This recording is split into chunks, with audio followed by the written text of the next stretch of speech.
Hello and welcome to another replay cast I got sent in by Idek from Warrior Pay to Win, so one of my clan mates, and he's playing the Khabarovsk. I featured some Khabarovsk games, but this one is pretty standard with a nice result on top, and maybe I can explain a bit what it's all about, the Khaba. Idek told me he's playing Khaba now for getting the new legendary module, since he thinks that it's gonna be worth the grind. So he's playing Khaba a bit more actively right now. Okay, if you check the lineup, nothing too special. Enemy Khabarovsk, tier 8 to tier 10 matchmaking, the usual stuff, I would say. We are playing on North, or he's playing on North, and he's going straight beelining to D. Some of you might ask, why is he going D? D is so bad, but in a Khabarovsk you can actually do that. I mean, you're not able to cap any other cap, because you see 9.7 kilometer concealment, so he doesn't have concealment expert. It's a pure gunboat build, more the build of a light cruiser, so to say.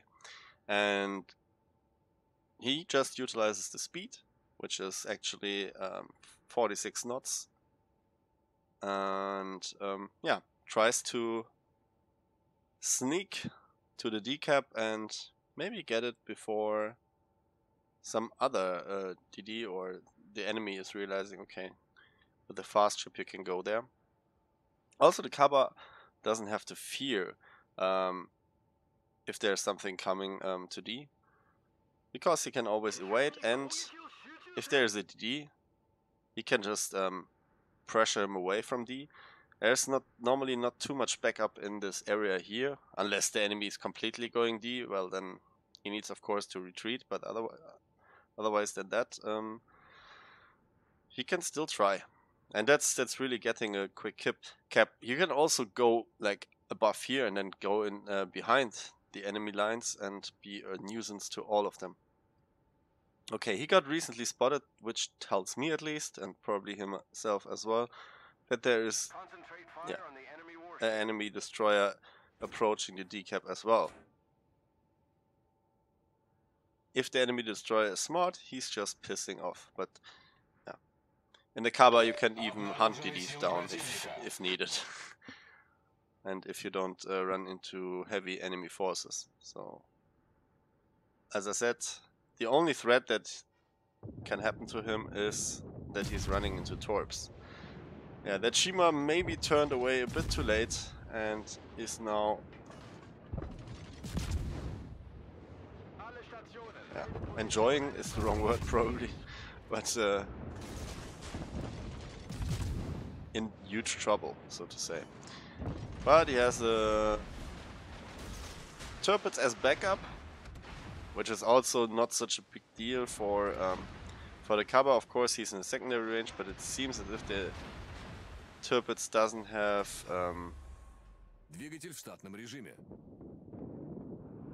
secondary build. Maybe the range, but not the manual secondary fire build. Of course, Idek is also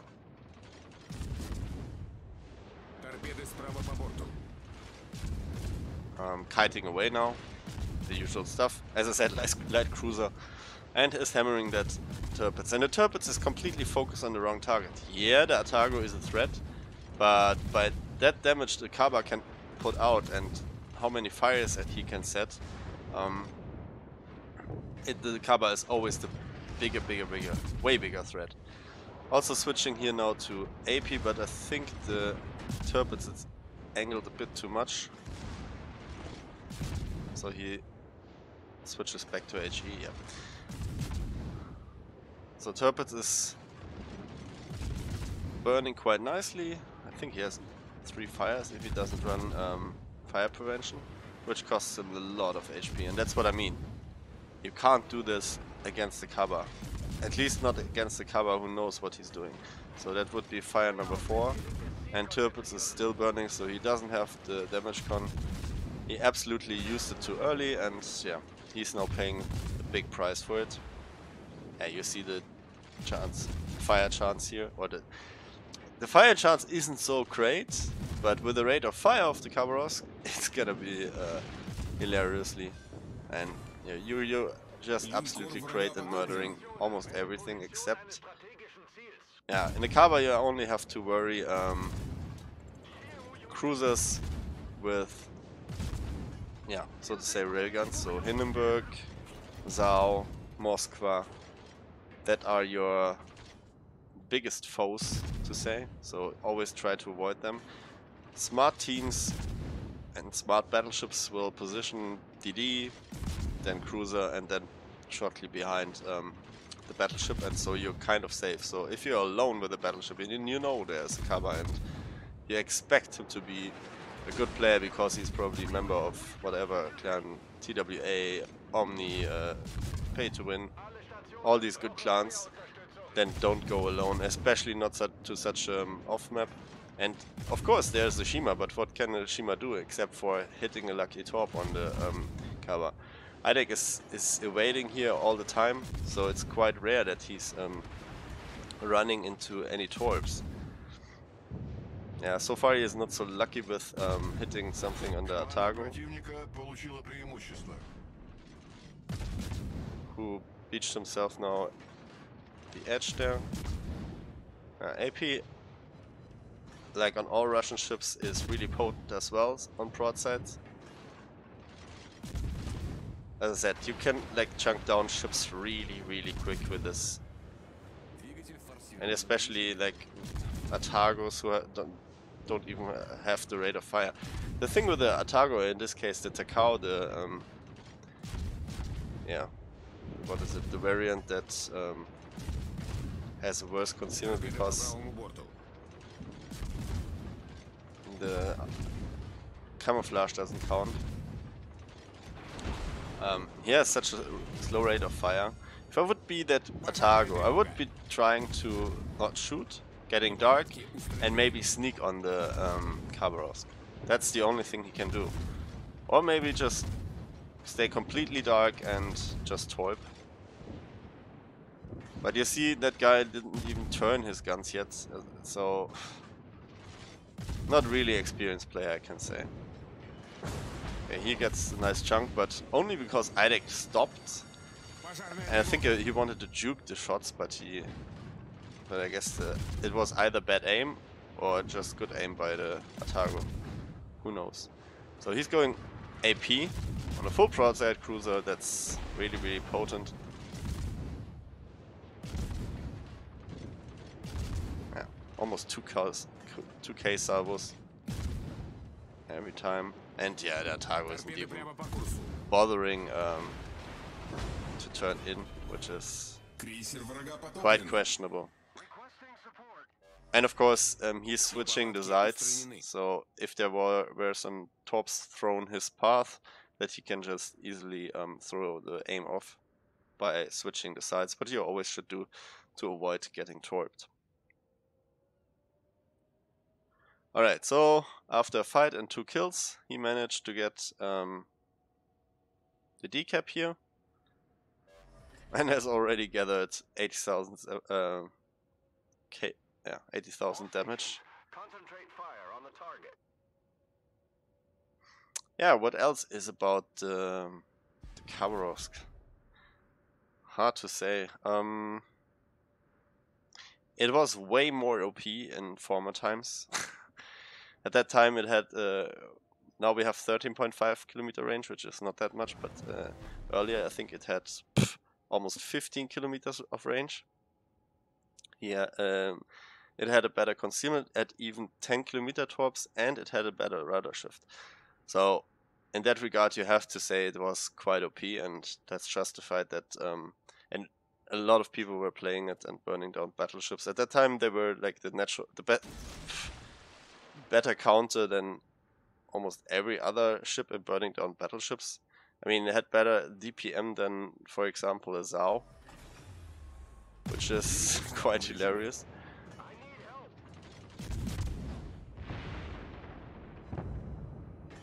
Alright, so enemy Shima tried to...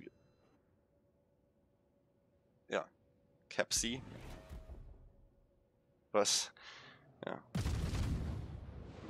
He's also constantly panicking. Absolutely panicking all the time.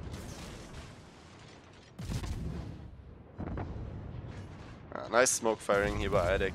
It's just assuming where could be.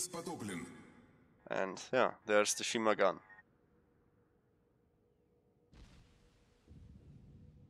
If you're on a Shima and you spot a Khabarovsk that close, the only thing that can help you are teammates, or that you get smoke and speed boost away, and then you have to pray. You have to pray that he doesn't follow you because you run into the arms of your friendly ships. Other than that, every other DD is falling victim to the Khabarovsk, that's for sure.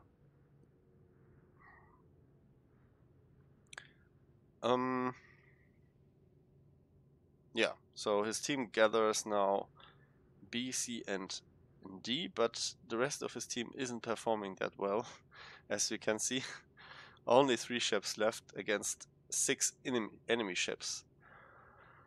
On the other hand, it's 4 battleships, which is like favors the Khabarovsk if he has the time, and he does have the time because they have 3 caps, and means he can really punish them.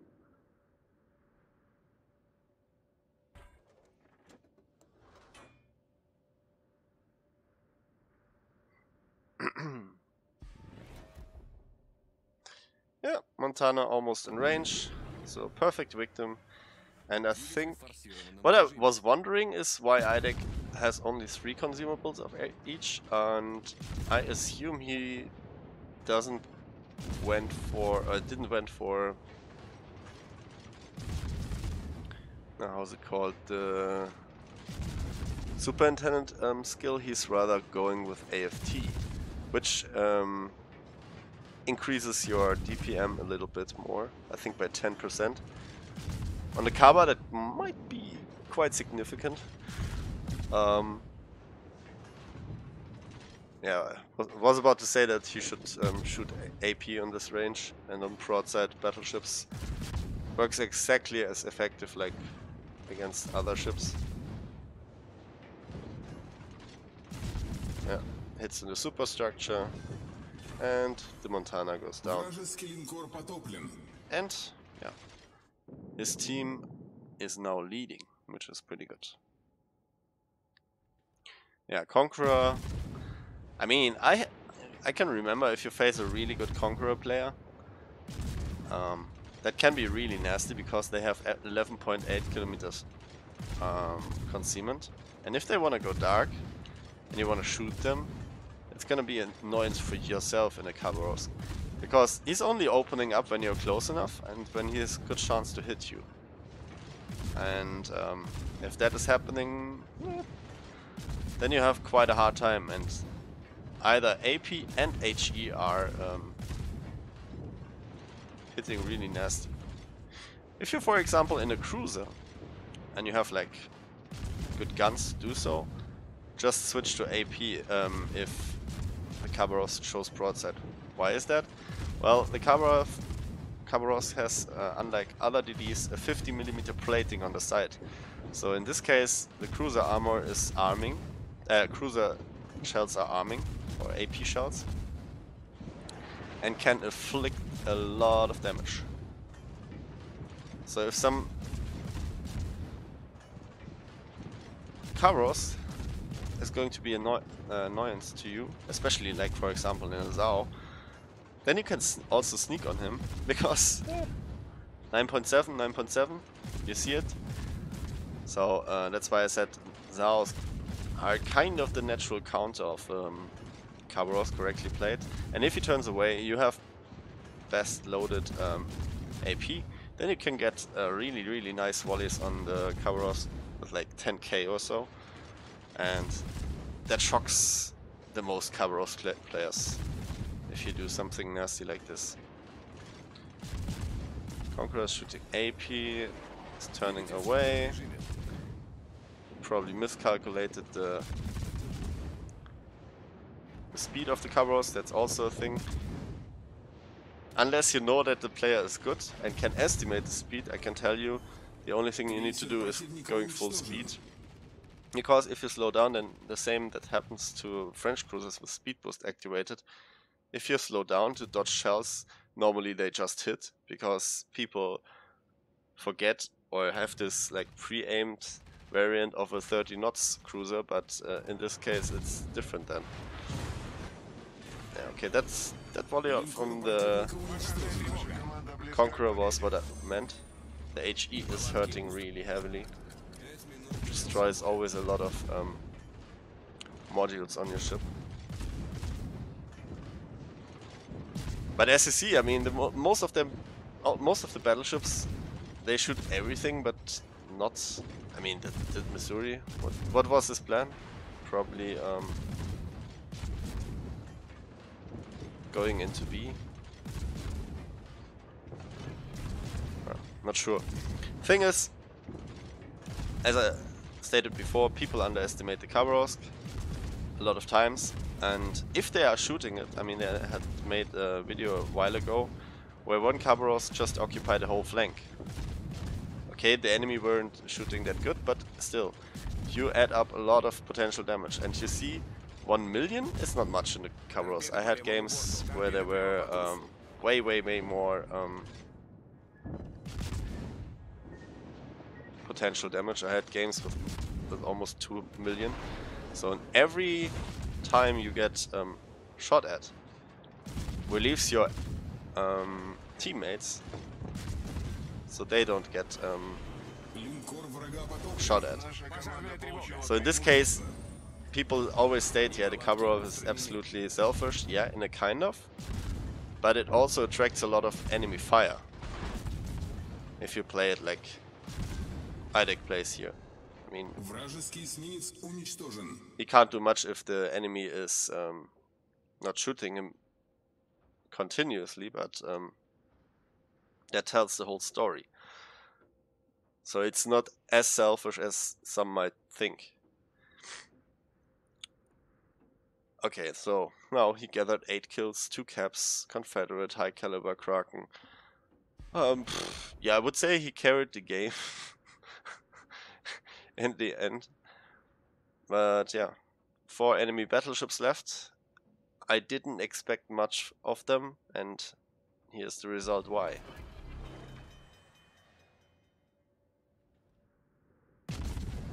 Yeah, 994, 1000, and he takes down the game for his team. Alright, yeah. Almost 200,000 damage, pretty nice. Confederate Kraken high caliber, I said that before. 8 kills, which is outstanding. I think my highest kill game were always 7. So IDEC is definitely in front of that.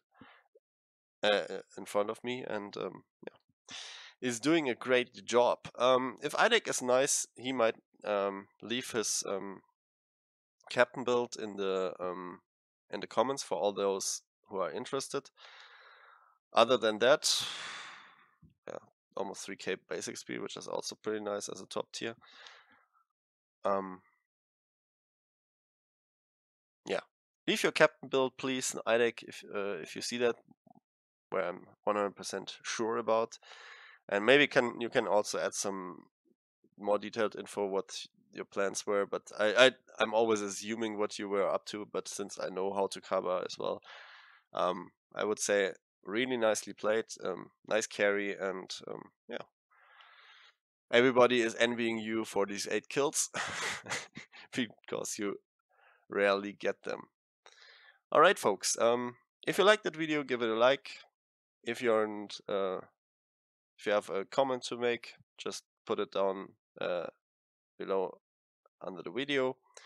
And yeah, if you see that and you didn't subscribe yet, consider subscribing. Always appreciated. Other than that, have a nice day. Bye bye.